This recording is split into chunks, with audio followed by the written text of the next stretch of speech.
Avec Christophe Dansette. Bonjour Christophe. Bonjour Pauline. Et on va revenir bien sûr sur le débat d'hier soir entre les 5 principaux candidats à la présidentielle française. Les questions économiques ont pris une place très importante dans ce débat. C'est véritablement sur ces questions que les choses se sont envenimées au bout d'1h45 de débat. Temps de travail, fiscalité, pouvoir d'achat, lutte contre le chômage. Les candidats ont tenu à souligner leurs différences. Le point avec Florence Gaillard.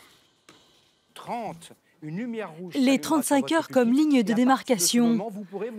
D'un côté, François Fillon veut les supprimer et Emmanuel Macron veut les assouplir en fonction des accords de branche ou d'entreprise.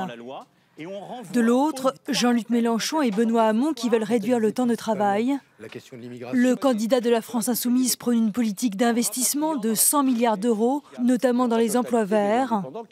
Quant à Benoît Hamon, il maintient son projet de revenu universel.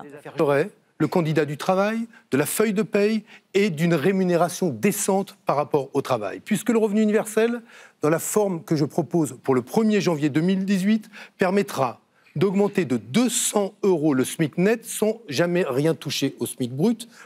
Un projet irréaliste pour François Fillon qui se dit le seul à pouvoir réduire les 2000 milliards de dettes en France.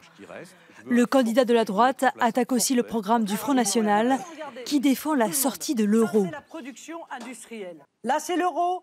Là, c'est l'Allemagne. Là, c'est la France, l'Espagne et l'Italie. Vous croyez... Le vrai serial killer du pouvoir d'achat des Français, c'est Madame Le Pen avec la sortie de l'euro et le rétablissement du franc, avec une inflation galopante. Donc vous êtes en train d'entraîner le pays vers un véritable chaos économique et social. Une attaque soutenue par Emmanuel Macron. Le candidat d'En Marche entend faire 60 milliards d'euros d'économies sur 5 ans. Il indique qu'il respectera l'engagement limitant à 3% du PIB les déficits publics s'il est élu. Et au Brésil, le scandale de la viande avariée commence à avoir de sérieuses conséquences commerciales. Car le Brésil, on le rappelle, est le plus gros exportateur de viande au monde. Il exporte sa viande vers 150 pays. Premier à réagir et pas des moindres parmi ces pays, le Chili et aussi la Chine, deux des meilleurs clients. Ils suspendent tous deux leurs importations de viande brésilienne. L'Union européenne, quant à elle, restreint ses importations. Le ministre de l'Agriculture brésilien s'inquiète. Selon lui, 30 pays pourraient remettre en question les importations. On l'écoute. Je suis vraiment inquiet. Je pense que les Brésiliens devraient l'être. Il y a 6 millions de postes dans ce secteur. 40% du poulet consommé dans le monde vient du Brésil. Nous avons déjà prévenu les marchés nationaux et internationaux des problèmes que nous avons. On jette un coup d'œil au marché. Alors, quelle est la tendance ? Tendance mitigée en Asie ce matin, du vert à Shanghai, à Hong Kong et également à Séoul, où le Kospi gagne 1,12%. En revanche, du rouge à Tokyo, où le Nikkei clôture à l'instant sur une baisse de 0,34% sur fond de crainte du protectionnisme. Et puis pour terminer, on fait un détour par Hanovre, où le plus gros salon du high-tech a ouvert ses portières.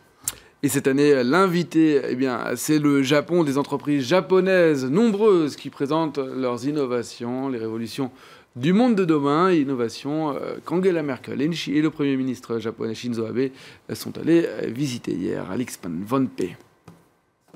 Angela Merkel et Shinzo Abe sont venus pour la même raison, promouvoir une société 5.0, c'est-à-dire encore plus connectée. Dans ce salon d'Hanovre, c'est le Japon qui est à l'honneur cette année. Le numérique sera appliqué partout, en particulier dans le secteur social. Et pour cela, nous allons renforcer nos liens avec le Japon dans les prochaines années. Nous allons particulièrement nous concentrer sur les petites et moyennes entreprises numériques, au Japon et en Allemagne. Il y en a de très bonnes. Au programme, l'intelligence artificielle et l'Internet des objets.